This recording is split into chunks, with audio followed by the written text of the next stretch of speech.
राधे राधे। मैं श्रीजी प्रियांजना भक्ति रसामृत 17 से आप सभी का स्वागत करती हूँ। आज हम जो ठाकुर जी की लीला सुन रहे हैं वो बहुत ही भावनात्मक प्रसंग है।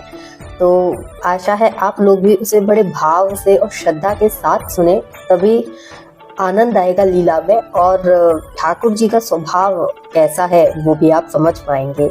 तो लीला को अंत तक अवश्य सुने। श्रीनाथ जी के एक परम भक्त हुए हैं श्री त्रिपुरदास कायस्थ जी। उनका नित्य नियम था प्रतिवर्ष का कि जब भी जाड़ा आता था तो श्रीनाथ जी के लिए सुंदर से सुंदर रजाई निवेदन करते थे ठाकुर जी की सेवा में, क्योंकि राजा के दीवान थे तो कभी भी धन संपत्ति की कोई कमी नहीं हुई।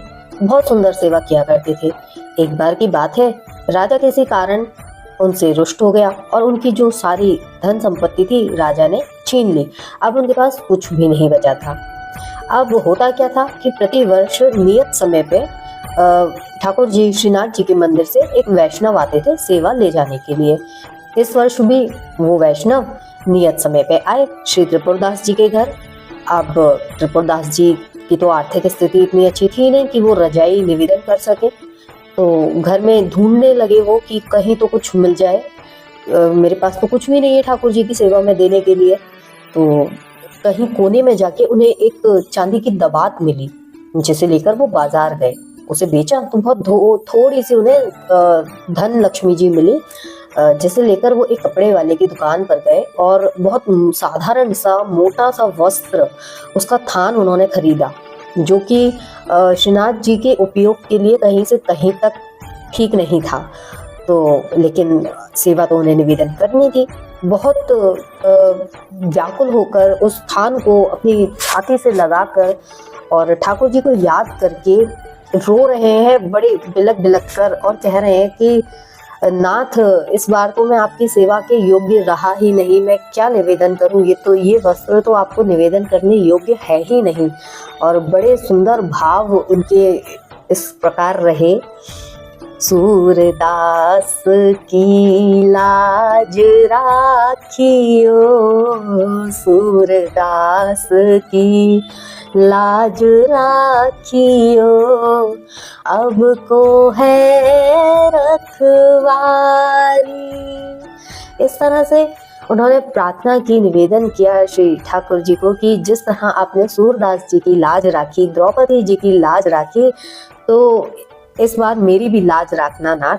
और बड़े विकल होकर वो रोए हैं और उनके अश्रुओं से पूरा थान भीग गया था। वो वस्त्र ले जाके उन्होंने उन वैष्णव जी को निवेदन करते हुए दिया, ये कहते हुए कि श्रीनाथ जी के उपयोग के लिए कहीं से कहीं तक ये वस्त्र ठीक नहीं है, उनकी सेवा के उपयोग हेतु नहीं है। श्रीनाथ जी के तो छोड़िए, उनके किसी सेवक के उपयोग के लिए भी ये ठीक नहीं है। लेकिन मेरा सेवा का नियम है, मेरा ऐसा संस्कार है कि आप आए हैं तो मैं आपको खाली नहीं लौटा सकता, और कुछ ठाकुर जी की सेवा में देने के लिए मेरे पास है ही नहीं। ये भाव है और मैं आपसे हाथ जोड़कर निवेदन करता हूँ कि आप ये वस्त्र श्री गोसाई जी तक बिल्कुल भी मत पहुंचाइएगा। और आपको दुहाई है श्री गोसाई जी के चरणों की कि मेरी परिस्थिति का भान श्री गोसाई जी को कभी ना हो, क्योंकि वो, मैं नहीं चाहता कि वो ठाकुर जी की सेवा में रहते हैं और मेरी परिस्थिति जानकर उनके कोमल हृदय में कष्ट हो। तो आप ये वस्त्र ले जाके मंदिर में कहीं पे भी रख दीजिएगा, कहीं भी आप झाड़ पोंछ के उपयोग के लिए इस वस्त्र को ले लीजिएगा। ऐसा निवेदन करके त्रिपुरदास जी ने वैष्णव जी को विदा किया। अब वैष्णव जी आ गए हैं मंदिर में और उन्होंने भंडार में, क्योंकि वास्तव में वो वस्त्र इतना मोटा और इतना साधारण था कि ठाकुर जी की सेवा के उपयोग तो नहीं था, लेकिन एक भक्त का भाव था। तो वैष्णव जी भी लेकर आए और उन्होंने भंडार में कहीं ऐसी जगह रख दिया जहां उसका उपयोग ज्यादा ना होता हो, बिछाई वगैरह के काम में उन्होंने ले लिया। अब एक दिन की बात है, श्री गोसाई विट्ठलनाथ जी श्रीनाथ जी की सेवा में थे। श्रीनाथ जी विश्राम कर रहे थे, लेटे हुए थे और ठंड का समय था। अब गोसाई जी ने ध्यान दिया कि ठाकुर जी के दांत किटकिटा रहे हैं सर्दी के कारण। तो अब जब गोसाई जी ने पूछा, जय जय कहा भयो, तो सरकार कहते हैं कि बाबा आज मोको बड़ो जाड़ो लग रहे है। गोसाई जी ने एक और रजाई श्री ठाकुर जी को निवेदन कर दी। अंगीठी पास में जल ही रही थी, एक अंगीठी और जलवा दी कि ठाकुर जी को सर्दी ना लगे। अब उसके बाद ठाकुर जी कहते हैं कि बाबा मोको अबे भी झाड़ो लग रहे हो है। तो श्री गोसाई जी ने एक और रजाई उड़ा दी। एक के बाद एक के बाद एक के बाद मंदिर के भंडार घर में जितनी भी रजाइयां थी श्री ठाकुर जी को सारी रजाइयां निवेदन कर दी गोसाई जी ने। लेकिन ठाकुर जी का जाड़ा जाने का नाम नहीं ले रहा। अब क्या होता है ना कि सेवक जब स्वामी के साथ 24 घंटे रहता है ना तो थोड़ा सा स्वभाव समझ में आ जाता है। तो गोसाई जी भी समझ गए कि आज श्री ठाकुर जी कुछ लीला करने चाह रहे हैं। तो उन्होंने जो वैष्णव सेवक जो थे उन्हें बुलाया और पूछा क्या सभी वैष्णव भक्तों की रजाई आ गई है। तो उन्होंने सेवक जी ने कहा कि जी हाँ, सबकी रजाइयाँ आ गई है। उन्होंने कहा गोसाई जी ने कि एक एक करके हमको सबके नाम गिनवाओ। तो उन्होंने एक एक करके सबके नाम गिनवाए, लेकिन त्रिपुरदास जी का नाम नहीं लिया। तो गोसाई जी ने कहा और त्रिपुरदास की रजाई कहाँ है। तो अब वो सेवक थोड़े से संकोच में हो गए, क्योंकि उन्होंने दुहाई दी थी श्री गोसाई जी के चरणों की कि मेरी परिस्थिति के बारे में आप कुछ भी मत बताइएगा। तो गोसाई जी ने फिर पूछा, तो उन्होंने कहा कि मैं गया तो था, लेकिन उनकी परिस्थिति, उनकी आर्थिक स्थिति इस वक्त बिल्कुल भी ठीक नहीं है, तो वो ठाकुर जी की सेवा में रजाई इस वर्ष निवेदन नहीं कर सके। तो गोसाई जी ने एक बात कही कि मैं ये तो मान सकता हूँ कि त्रिपुरदास के जीवन में आर्थिक अभाव है, लेकिन उनके जीवन में सेवा के संस्कारों का अभाव कभी नहीं हो सकता। मंदिर से कोई वैष्णव जाए सेवा के लिए और वो उन्हें खाली हाथ लौटा दे, मैं मान ही नहीं सकता। बताओ मुझे कि त्रिपुरदास ने क्या निवेदन किया है श्री ठाकुर जी की सेवा में। तब जाकर संकोच के साथ जो सेवक थे वैष्णव जी, उन्होंने सारा किस्सा बताया, सारी बात बताई श्री गोसाई जी को। गोसाई जी के नेत्र सजल हो गए और उन्होंने कड़क आवाज में कहा कि अभी वो वस्त्र लेकर आइए। तो वैष्णव भंडार घर में उन्होंने बिछा रखा था नीचे सामान इत्यादि रखने के लिए, वो वस्त्र वहां से लेकर आए, श्री गोसाई जी को दिखाया। गोसाई जी भी देखकर हैरान रह गए, इतना मोटा और मतलब आप ये कह लो बोरे जैसा एक वस्त्र वो भेजा था श्री त्रिपुरदास जी ने।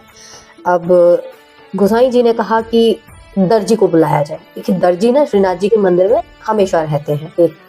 तो दर्जी आए तो उन्होंने गोसाई जी ने कहा कि इसकी रजाई बनवाइए आप। तो दर्जी भी हैरान कि इसकी रजाई बनाऊं मैं ठाकुर जी के लिए, ये वस्त्र तो कैसे भी उपयोग हेतु नहीं है श्रीनाथ जी के लिए, लेकिन गोसाई जी का आदेश था। तो दर्जी ने फटाफट से रजाई तैयार करी और लेकर पहुंच गए श्री गोसाई जी के पास। और गोसाई जी ने वो जो रजाई थी उस पर इत्र की सेवा की और उसके बाद श्री ठाकुर जी को निवेदन कर दी।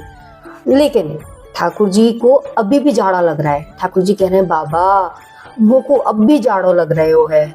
अब गोसाई जी सोच में पड़ गए कि मैंने तो एक भक्त का जो भाव था वो भी ठाकुर जी को निवेदन कर दिया, अब मुझसे क्या भूल हो रही है। लीला तो ठाकुर जी कर ही रहे हैं। तब ठाकुर जी, हमारे भक्त वत्सल ठाकुर जी ने आंखें नीचे की और कहते हैं कि बाबा ये सारी मूल्यवान रजाई तुम हटाए दो और मुझको बस ये ही वाली रजाई उड़ाए दो, मुझको बड़ो सुख मिलेगा। अब ठाकुर जी ऊपर से पहले वो रजाई उड़ाई थी त्रिपुरदास जी की, लेकिन वो ऊपर से उड़ाई थी। लेकिन अब ठाकुर जी कह रहे हैं कि बाकी जो पहले से मैं ओढ़े हुए था रजाइयाँ उन सबको हटा दो और ये त्रिपुरदास की रजाई मुझे उड़ा दो, तो सीधे ठाकुर जी के अंग से लगेगी वो रजाई। अब क्योंकि स्वामी का आदेश था तो गोसाई जी ने वो मूल्यवान सारी रजाइयाँ, एक से एक रजाइयाँ हटा दी और त्रिपुरदास जी की रजाई ठाकुर जी के अंग पर ओढ़ा दी। ठाकुर जी इतना सुखी हो गए और इतना आनंद में भरकर श्री गोसाई जी से कहते हैं बाबा अब मुझको बहुत सुख मिल रहे हो हैं, अब आप एक काम करो, आप अब जाके विश्राम करो और मैं तो यही ओढ़ के सोऊंगा, मुझको बड़ो सुख मिल रहे हो। ठाकुर जी ने उसी प्रकार उस रजाई को अपनी छाती से लगा लिया, आलिंगन कर लिया, जिस प्रकार वस्त्र खरीदते समय श्री त्रिपुरदास जी बड़े विकल होकर रोए थे उसे अपनी छाती से लगाकर और अश्रुओं से भिगो दिया था उन्होंने कि ठाकुर जी मैं कैसे निवेदन करूं। ठाकुर जी को ना हमारे संत कहते हैं ये बात कि ठाकुर जी को ये संकोच बड़ा प्रिय है। ठाकुर जी बलिहार जाते हैं भक्त के इस संकोच पे, इस भाव पे, और ठाकुर जी बड़े आनंद में उस रजाई को अपने गले से लगा के, हृदय से लगा के, जैसे पता नहीं कौन सी संपदा ठाकुर जी को मिल गई हो, कितना सुख मिल रहा हो, ऐसे चपेट के उस रजाई को अपने सीने से लगाकर और आराम से सो रहे हैं। ये झांकी देखकर ना श्री गोसाई जी के नेत्र इतने सजल हो रहे हैं कि वो अश्रु रोक नहीं पा रहे हैं। देखिए हमारे ठाकुर जी का ना ऐसा ही स्वभाव है। सब कहते हैं कृष्ण टेढ़ा है, लेकिन कृष्ण कितना भी टेढ़ा क्यों ना हो, कृष्ण मेरा है। और जब हम बोलते हैं ना कि कृष्ण मेरा है, तो ठाकुर जी गदगद हो जाते हैं। ये ठाकुर जी का स्वभाव है। ठाकुर जी को सिर्फ हमारे प्रेम और भाव से मतलब है।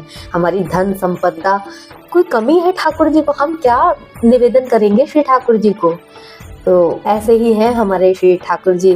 तो बोले भक्त वत्सल भगवान की जय हो, श्रीनाथ जी बाबा की जय हो, श्री त्रिपुरदास जी महाराज की जय हो।